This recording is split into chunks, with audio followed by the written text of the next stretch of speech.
In this video, I'll show you how to change the language back to English in Call of Duty Black Ops 7. So let's say for instance, you're playing around with the game settings and you accidentally changed the language and you'd like to change it back to English. It's pretty simple. Simply launch the game on your console, and then once you launch the game, you should get to this homepage. Press the menu button on your controller and then select the settings wheel icon. It looks like this. So here it is. So select it. And then from here, simply scroll down until you get to this fourth option, which is the interface option. So select that.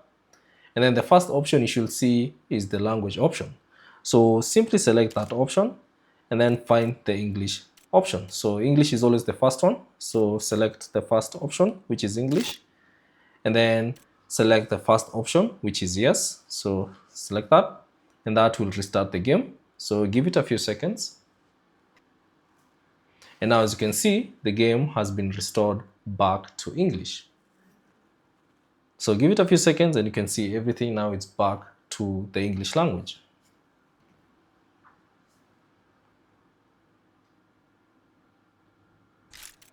So as you can see, everything is now back to English. Thanks for watching and I'll see you on the next one.